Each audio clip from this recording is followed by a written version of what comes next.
Amen.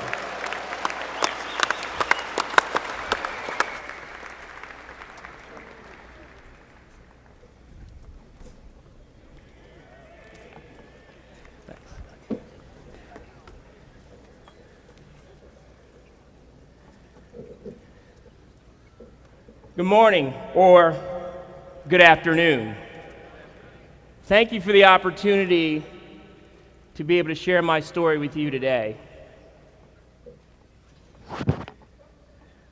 By way of introduction, I've had the opportunity to work in the halls of Congress, both in the House and the Senate. I've had the opportunity to brief the President of the United States, both in the Oval Office and on Air Force One. I've also had the opportunity to ring the bell at the New York Stock Exchange. So if you get nothing else out of this talk today, you can at least tell your friends, your neighbors, your colleagues at work, and your friends at school that you got to meet the Black Forrest Gump today.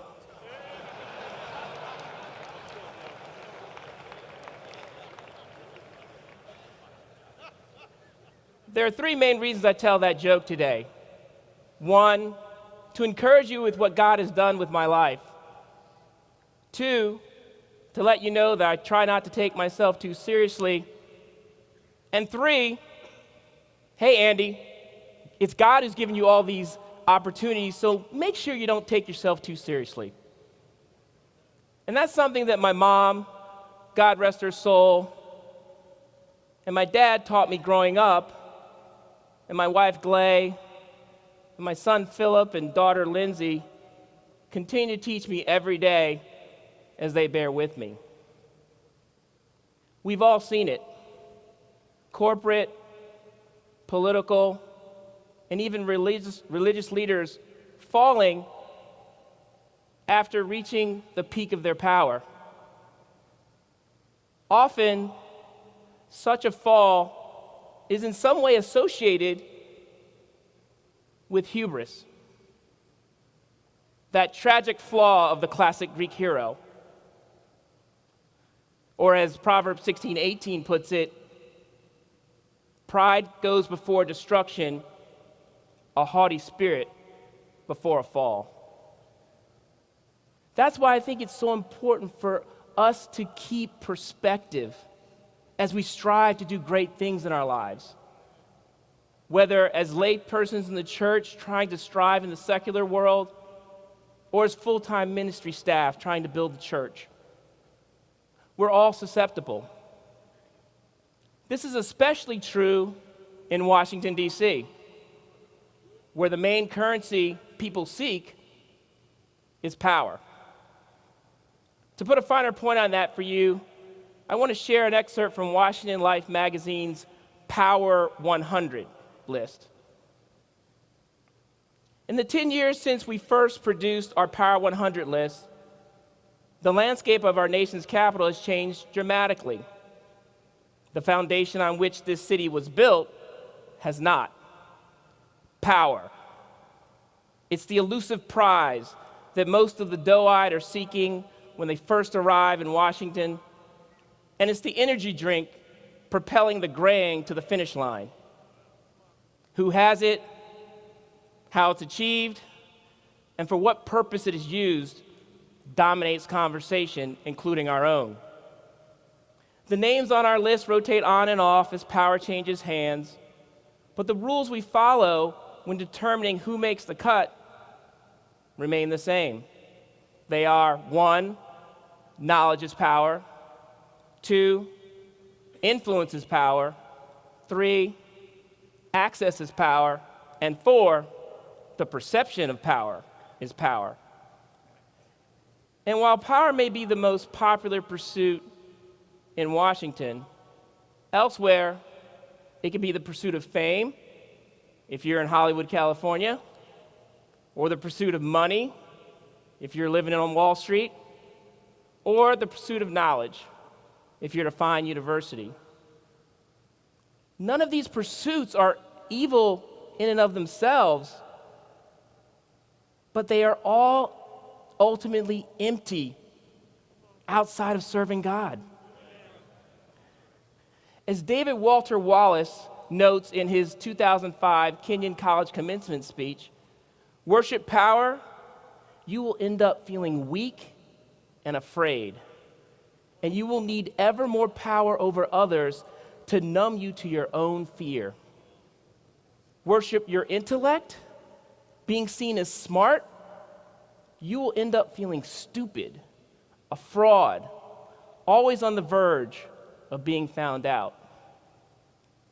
Whatever our pursuit, unless it comes after our pursuit of God, we are destined to feel like King Solomon, who had many pursuits and yet concluded that without God, they were all meaningless. The amazing thing for us is that choosing to seek God first is actually our best chance to achieve the desires of our heart. As it says in Proverbs 6:33, seek first his kingdom and his righteousness, and all these things will be added to you as well. In my case, as an 18-year-old freshman at Harvard, I had dreams of a great career in business and later running for political office. And even though I hadn't gone to church consistently growing up, I figured finding a church would only help me as I pursued politics. But as I began studying the Bible, I quickly realized that religion was not meant as another piece of a political profile. God did not intend that. God was not interested in serving my ambitions. God was interested in being my ambition.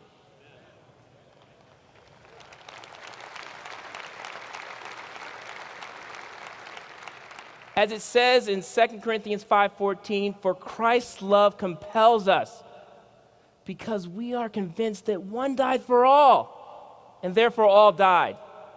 And he died for all, that those who live should no longer live for themselves, but for him who died for them and was raised again. It was clear that my political ambitions needed to die in favor of relinquishing my life and my pursuits to God. Fast forward, I'm at my first job after college.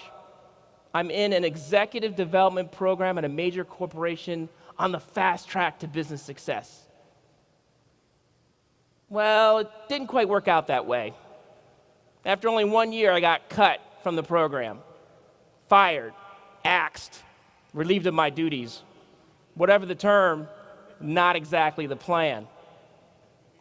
Unemployed, I needed to start over. And after over 3 months of looking for a job, I began to feel a little discouraged. So I asked a friend of mine for some advice. And I can remember that conversation as if it were yesterday. He said, well, you like politics. Follow your passion. Go look on Capitol Hill. Skeptical, I said, but they don't pay very much. His reply, well, I hate to break this to you, Andy, but they're paying you a lot more than you're making now. So I used that keen Harvard intellect and figured out that any number was greater than 0. So I hustled up to Capitol Hill, passing out my resume to anyone who would take it. And I finally came across a congressman who had an opening in their front office, and I got that job. I quickly rose in that office, and soon after that, I was working on the Senate Budget Committee. And after a couple budget cycles, I actually got a call from the White House to work over there. And so there I am, working in the White House as special assistant to the president for legislative affairs, where I had the opportunity to work as part of the team that negotiated the last bipartisan balanced budget agreement back in 1997. So that's my story, or at least part of it. I'd given up politics, but God gave it back in ways I could not have asked or imagined. So I ask you today, surrender your life to God and let him take you on the ride he has meant for you from the beginning.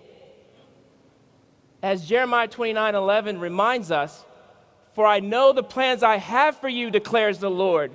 Plans to prosper you, not to harm you. Plans to give you a hope and a future." No matter what stage of life you're at today, seek him first and let God show you what he can do with your life. Thank you.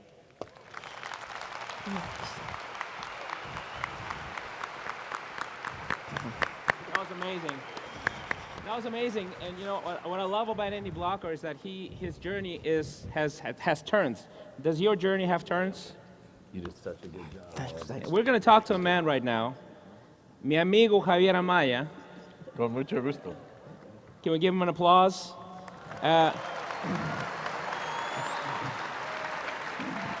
And his journey has had some turns, okay? So, Javier, you were born in Bogota, Colombia. Así es. Así es. And you were converted in Brown University. Correct. You worked for IBM, and you were on the fast track to doing great things with IBM. And then something happened. There was a turn. And you actually decided to walk away from that and join the full-time ministry. That's right. What were you thinking?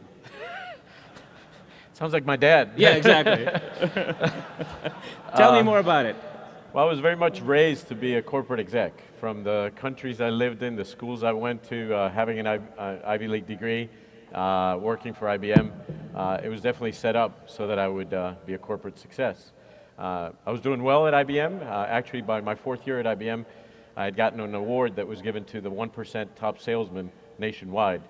And that President's Circle Award opened up a lot of doors. Got to interview with the Vice President for Latin America and the Vice President for US. And when I sat down with the Vice President for Latin America, he asked me, well, what do you see in your future here? What do you want? And I said, I want your job. That's bold. Yeah. And he honestly looked at me and said, well, you have the pedigree and you have the credentials, you have the success, but it's going to take you about 15 years of going to the field and headquarters in order to do so. And so I left that appointment with the plan of, well, am I going to decide to go down that track or not? And it was that same month that Wyndham Shaw, who's right there in front row there, and Al Baird asked me to go into the ministry. It was not an easy decision. I wrestled and fasted and prayed about that for a month. And during that month, a couple of key things happened. That month, I had a very successful month at IBM. I sold 3 computers. At the time, the computers cost hundreds of thousands and actually millions. And so my commission check was pretty substantial. But that same month, I studied the Bible with a few men. And I remember one in particular. His name is Roberto. And we studied the Bible with Roberto and his brother. His brother didn't really get that interested, but Roberto got really hungry for the Word. He studied the Bible, he repented, he was baptized, and it was amazing. But what was key about Roberto's story is 2 weeks after he was baptized, he was found dead in Harvard Square at his job. Oh my gosh. And so at the end of the month, I weighed the investment of my time. I considered those executives who I had sold the computers, and they don't remember my name today. But I know one day I'm going to get to heaven. And my buddy Roberto's waiting there for me. Wow. And he's going to say thank you for that investment of time in his life that month. He will. And you know, like Roberto, there's been a lot of others.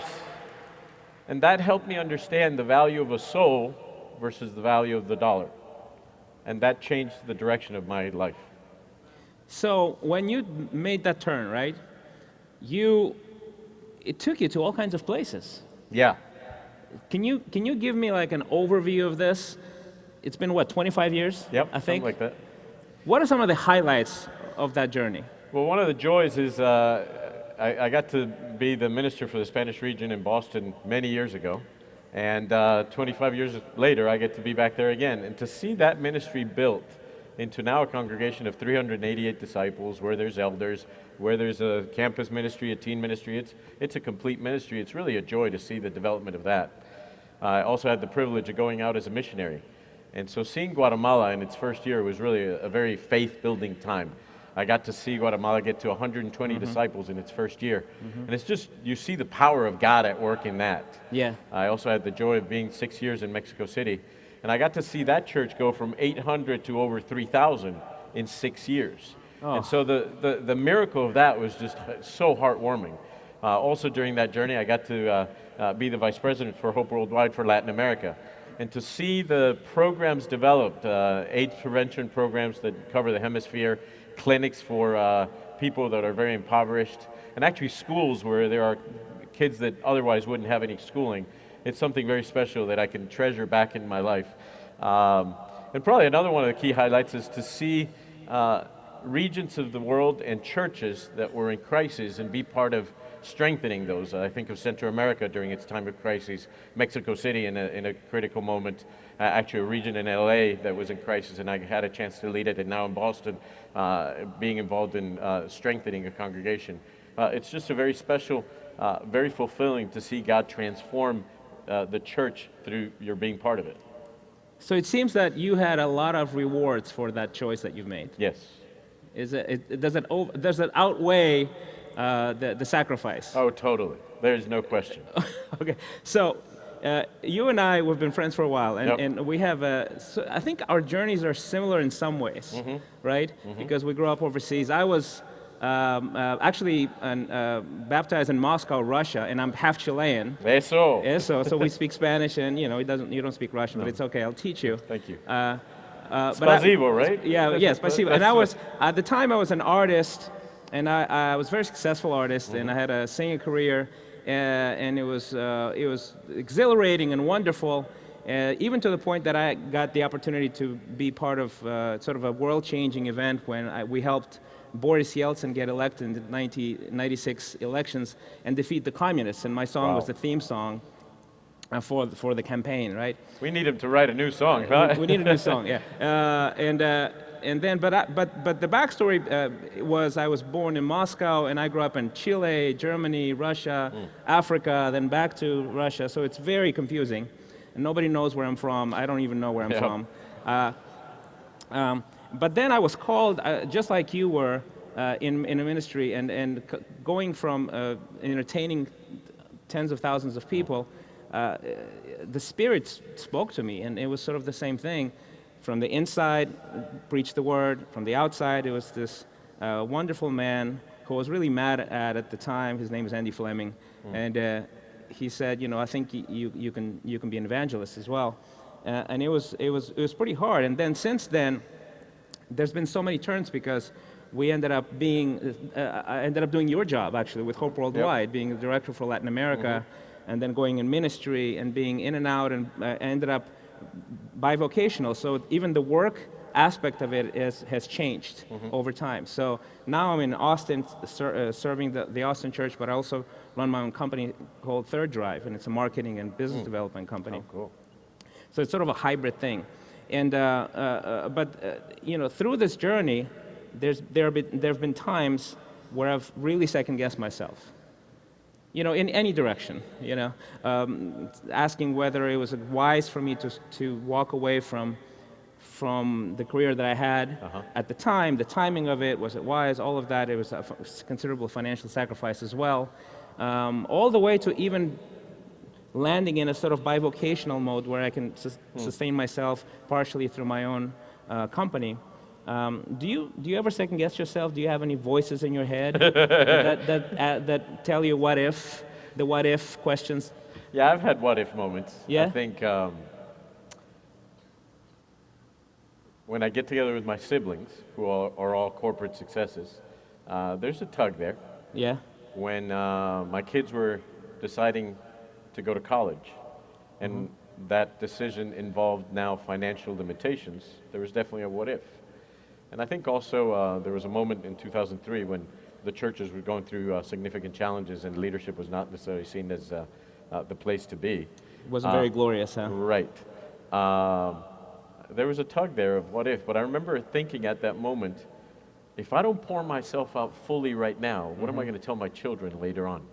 Yeah. And as I see the outcome of the lives of my marriage, my family, and other families, that takes away those voices, and it keeps it clear that there's a very clear purpose for the salvation, not only of my family, but so many other families. Thank you. So, to finish this off, all of us here are on a journey. All of us here will have many turns. And all of us here will encounter many obstacles. Can you leave us with some parting thoughts, especially for the youth, especially for those of us who want to seek the kingdom first, who want to sacrifice, who want to make a difference, and yet their voices, their what-ifs, and the battle between wills, even the will of the flesh and the will of the spirit. Well, I think first of Gethsemane. Whatever city I've moved to, I find a Gethsemane. And it's a place where I struggle with God daily, and where the decisions of the what-ifs get made right there, where the establishing the kingdom first happens there. I walk in there with my will, but I've decided I've got to find places where in that place, the man that walks out is ready to do God's will, not my will. Amen. I think second, Romans 12:1 talks about giving ourselves wholeheartedly, and only then will we be able to find out God's will for our life. So I believe deeply that only when we are wholehearted can we really see God's journey for our lives. And I'd say third, make sure that you surround yourself with kingdom-centered people. I'm very grateful for the wife God gave me. Amen. Because there's moments when my mind and my heart goes the wrong way and she helps center me. But I'm also so grateful for key friends who are kingdom, God-centered men, who also, when I steer the wrong way, can say, nope, that's not what we're about, this is what we're about. We all have those moments, but we all need those men in our lives that will help us to be kingdom-centered. Amen.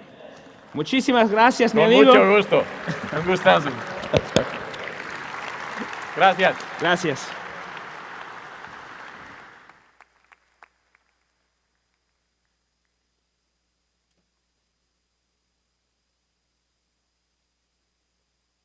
Yes.